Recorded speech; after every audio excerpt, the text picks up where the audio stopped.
At 3:52 p.m. on Tuesday, November 12, 2024, the north wall of the Harrow Bend grain elevator did not sag. It opened. 161,500 bushels of 19.2% moisture corn pushed through the concrete stave wall like water through a broken levee. The pile crossed both dump lanes, covered the west scale, and stopped 6 feet from the rail spur. 2 semis were waiting under the leg when the wall gave way. One driver threw his truck into reverse. The other left his rig running and jumped from the cab. Both men walked out through corn up to their knees. No one died, was the miracle everyone could understand. The problem was the part most people did not see yet. By 6:40 that evening, the state lockout notice was wired to the office door. By 8:10, the co-op board closed the elevator indefinitely. And by 9:05, 137 farms across Harrow Bend, Kelso Flats, and East Mercer had wet corn moving toward town with no open dump pit inside 31 miles.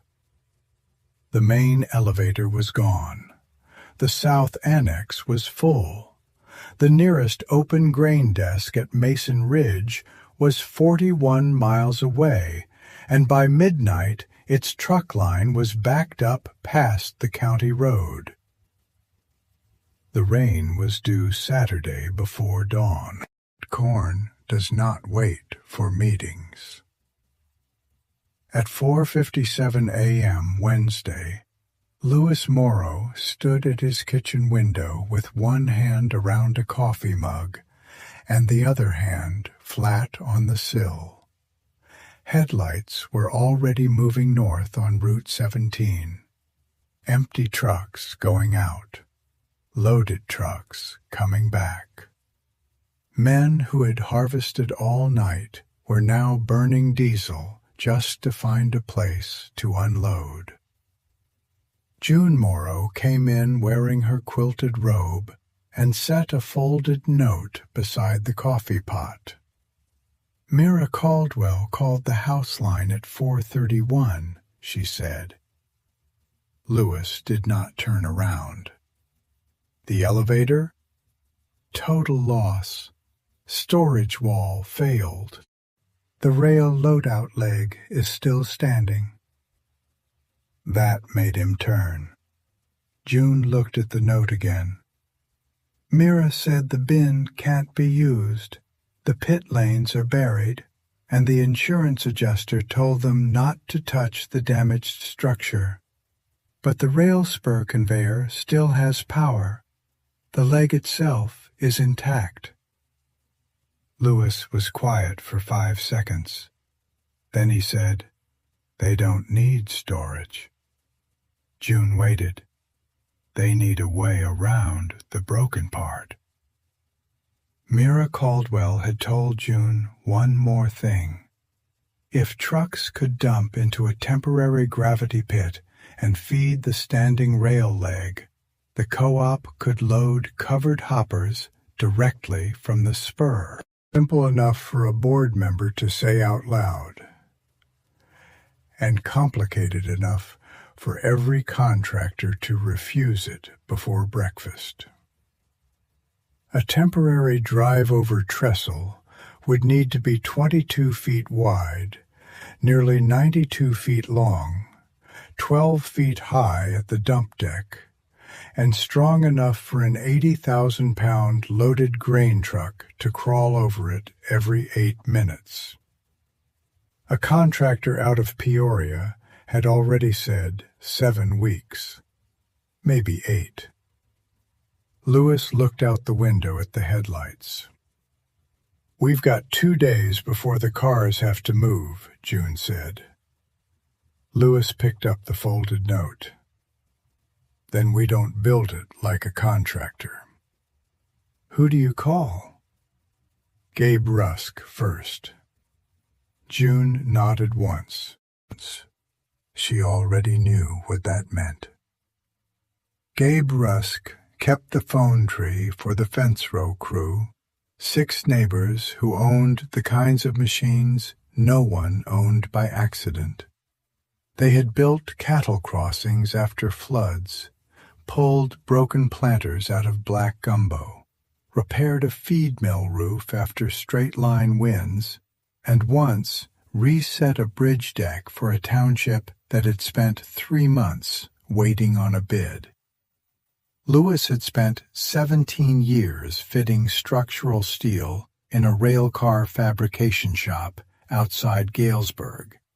He did not talk much about it, but every farm in East Mercer knew that if Lewis Morrow said a load path would hold, nobody leaned against it until he was done explaining why.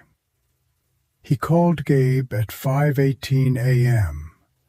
By 5:46, Gabe had called the other 5. Eli Banner brought the Deere 333G compact track loader and a JLG 1044 telehandler. Pete Arlen brought the Case 586 rough terrain forklift. Hank Pruitt brought 8 W24 steel beams from a dismantled fertilizer shed. Dean Yoder brought a Miller Trailblazer welder, a generator, and a plasma cutter. Toby Vale brought oak bridge planks and cribbing from his sawmill yard. Milo Keene brought a 20-inch portable auger, 2 PTO conveyors, and 3 boxes of spare belts. 6 men plus Lewis. 7 neighbors. At 7:14 a.m. Wednesday morning, they pulled into the gravel lot at Harrow Bend while the collapsed bin still leaned against the office shadow. The corn pile was frozen in shape from the night air. A long yellow ridge pressed across the dump lanes. Beyond it, 12 empty covered hopper cars sat on the spur, as if they were waiting for someone to admit the week was not over.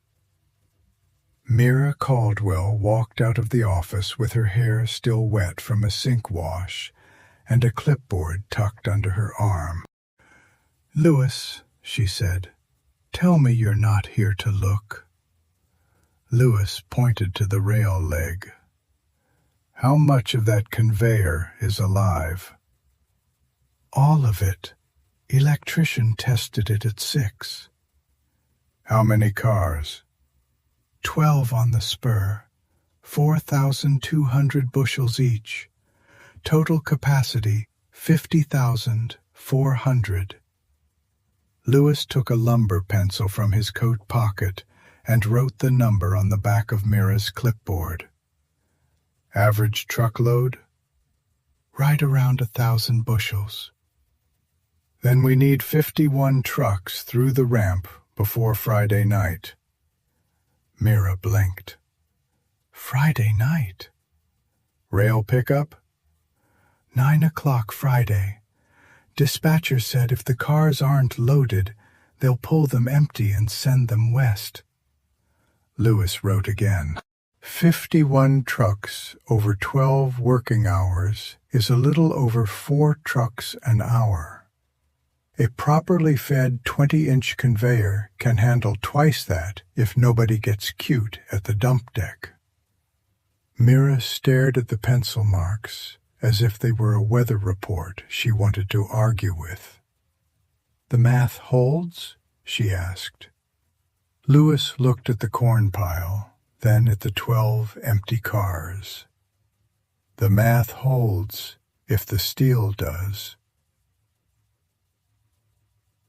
At 8:52 a.m., the white state pickup turned in from County Road 6. Nolan Price from the Illinois Department of Agriculture stepped out with a hard hat in one hand and a leather folder in the other. He had inspected elevators for 19 years and had the permanent squint of a man who trusted welds only after he had made them uncomfortable.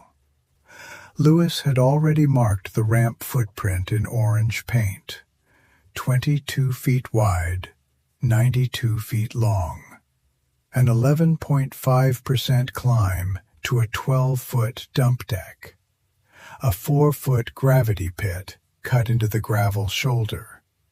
The pit would feed Milo's 20-inch conveyor, and the conveyor would carry corn into the existing rail loadout leg. Nolan walked the painted lines without speaking. Then he looked at Louis. "Who signed the drawings?" "I did." "Credential?" Louis pulled a folded card from his wallet. AWS Structural Welding Qualification. Renewed March. My old shop used D1.1 procedure for railcar frames and loadout platforms. Nolan read the card. Then he read the sketches Louis had drawn before sunrise. "You understand this is temporary authorization only." "I understand temporary does not mean sloppy." Nolan almost smiled. "State inspection is 5 o'clock Thursday. No loaded truck crosses this deck until I sign it." Louis put the card back in his wallet. "Then we'll be ready at 5. The crew formed a half circle around the orange paint at 9:28 a.m. Louis had the assignments written on cardboard torn from a seed box. "Eli, you move dirt first." Torn from a seed box. "Eli, you move dirt first. I want the lower approach cut before noon. Then you switch to the telehandler for beam sets." Eli nodded. "Cut, then lift." "Pete, forklift stays with Hank. Every beam lands on mark. I don't want to chase steel with a pry bar." Pete spat into the gravel. "1/4 inch or better." "Hank, you cut the W24s. 4 primary runners, 3 cross ties under the deck, 2 diagonal braces around the pit mouth." "Got it." "Toby, cribbing goes under the approach first. Oak deck after the runners are square. No gaps wide enough to catch a steer tire." "Understood." "Dean, you burn what I tell you to burn. Secondary tabs are yours. Primary joints are mine." Dean grinned. "That hurts my feelings."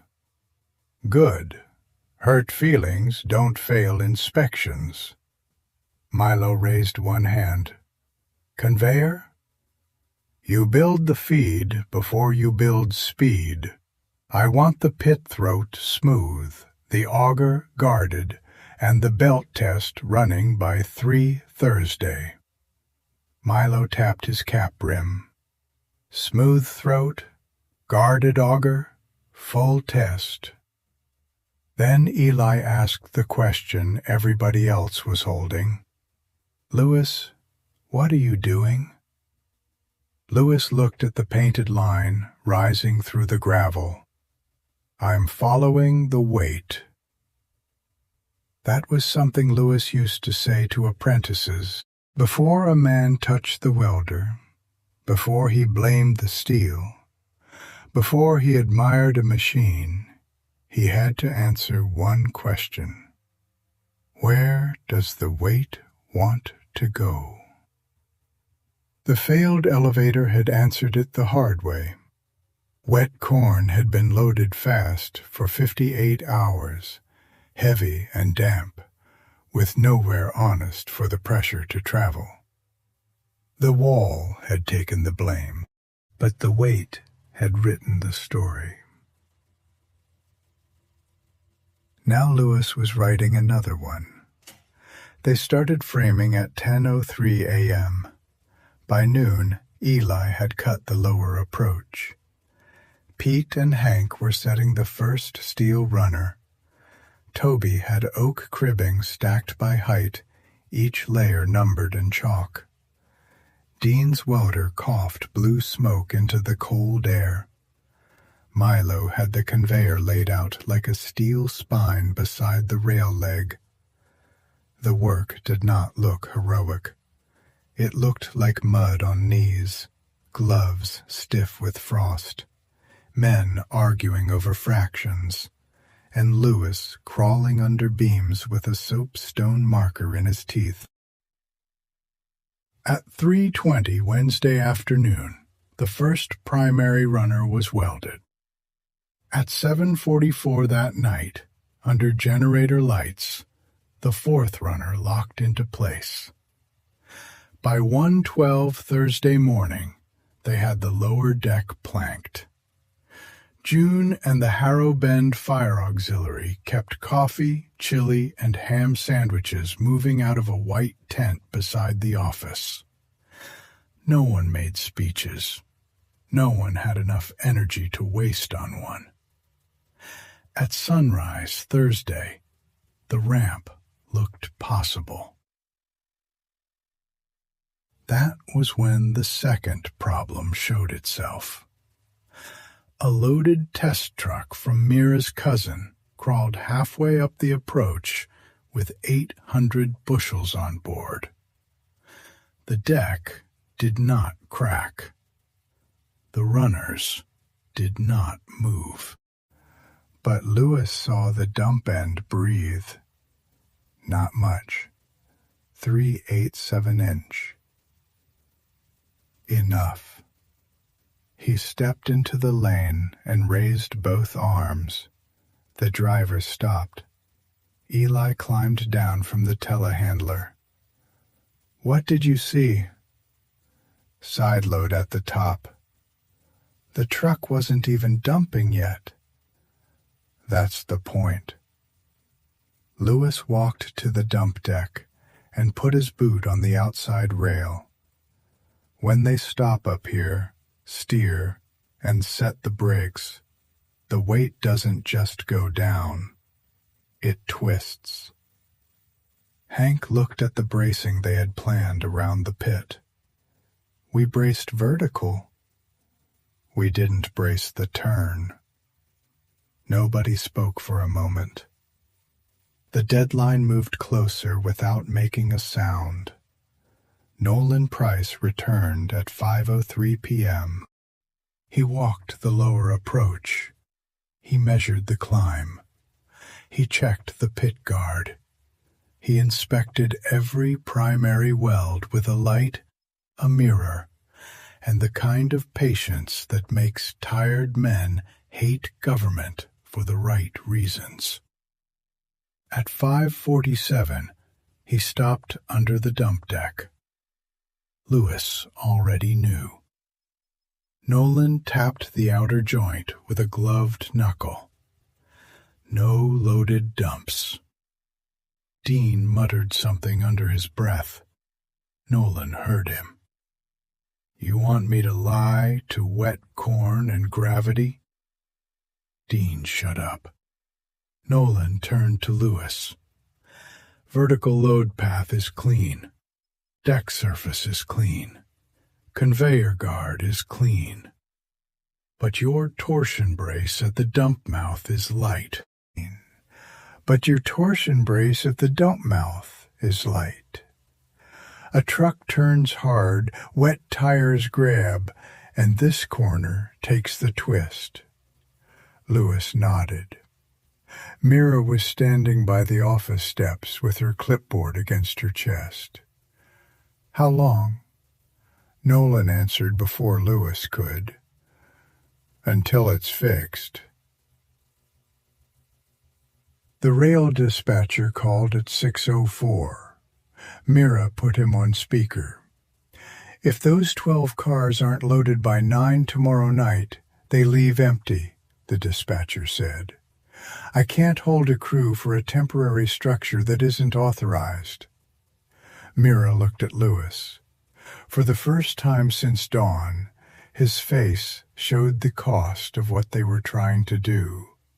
Not fear, not doubt, just arithmetic. Steel left. Time left. Men left. Rain on Saturday. 137 farms waiting. Louis looked at the dump deck again. Then he said, "We don't need more beam. We need triangle." Hank understood first. Cut the spare W-24s down? No, too heavy. Use the channel from the old belt guard and the 2 short beams from your trailer. Cross them under the mouth. Tie the outside rail back to the inner runner. Make the twist go somewhere. Toby was already pulling cribbing away to clear the corner. Nolan closed his folder. "I'll give you 2 hours. I inspect again at 8.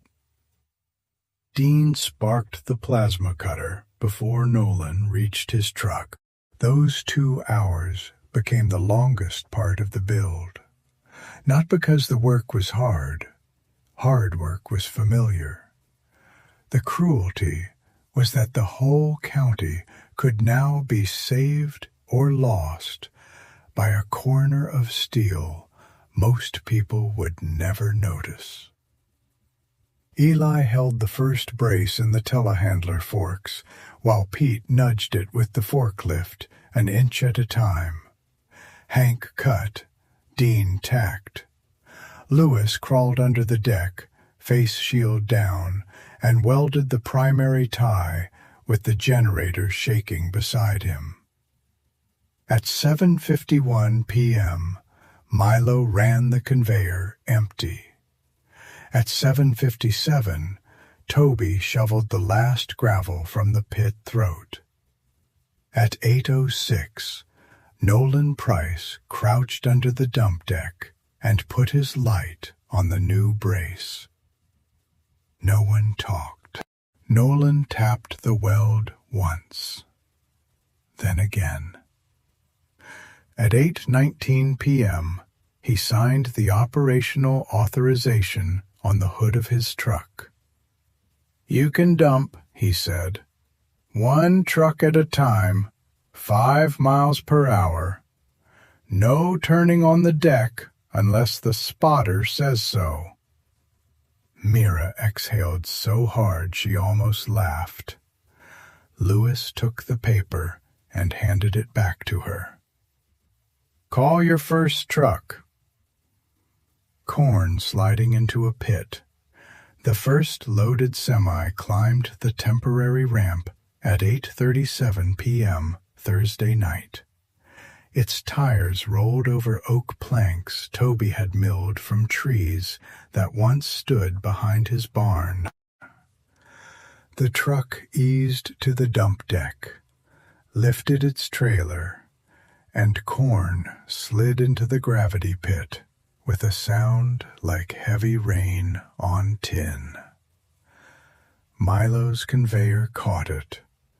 The rail leg took it. The first hopper car began to fill. The ramp did not move. By midnight, they had loaded 11,000 bushels. By 5:30 Friday morning, the first 3 cars were full. The county found its rhythm after that. Drivers checked in at the office. The fire auxiliary handed out coffee through the tent flap. Eli spotted trucks up the approach. Pete watched the outside rail. Milo kept one hand near the conveyor shutoff. Mira counted scale tickets. Louis walked the deck every hour touching welds with his glove, as if temperature could tell him the truth. At 1:40 Friday afternoon, the west wind shifted. Everyone smelled rain that was not there yet. At 3:15, the 9th car sealed. At 6:22, the 11th car filled to the inspection line. They still needed one more car. The last truck belonged to a farmer named Ray Bolin, who had been sitting in line since breakfast with 1,030 bushels of corn and no patience left in his face. He climbed the ramp at 7:31 p.m., headlights hitting the rail leg, wet dust hanging in the floodlights. Lewis stood at the top deck, one hand raised. Ray stopped exactly where he was told. The final load went into the pit. At 7:49 p.m. Friday, the 12th covered hopper was full. The rail crew arrived at 9:13, 13 minutes behind schedule, and pulled all 12 loaded cars from the Harrow Bend Spur. By 5:02 Saturday morning, the corn was at the Decatur terminal. Settlement came back at $4.57 a bushel, 50,400 bushels, $230,328, distributed across 47 farms whose trucks had crossed a ramp that did not exist 2 days earlier. The rain reached Harrow Bend at 5:26 Saturday morning, dropped 2.1 inches over the next 18 hours. The gravel lot turned black. The corn pile beside the ruined bin slumped and soured where it had spilled. But the railcars were gone. That was the part men talked about at church on Sunday. Not the welds, not the permit, not the measurements. The empty spur. The corn had moved. On Monday morning, the co-op board met in the fertilizer office because the main boardroom still smelled like wet grain. Mira Caldwell laid the settlement numbers on the table, then the material sheet. Steel from Hank's yard, $11,900. Oak planks and cribbing from Toby, $5,600. $11,900. Oak planks and cribbing from Toby, $5,600. Welding rod, fuel, cutting gas, and generator hours, $3,800. Conveyor parts from Milo, $2,200. Equipment fuel and hydraulic hose, $1,400. Food and coffee through the auxiliary, $960.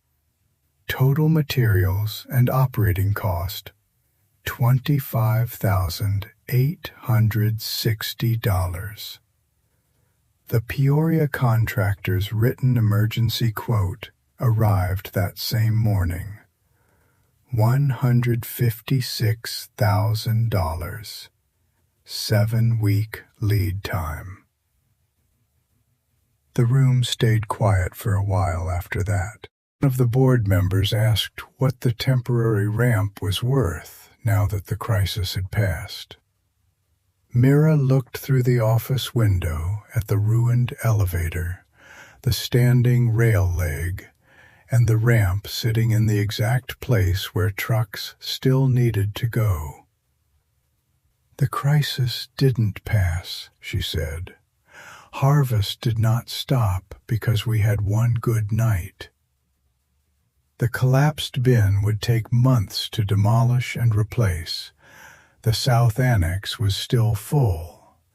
The rail spur was now the only thing that could keep Harrow Bend grain moving until summer.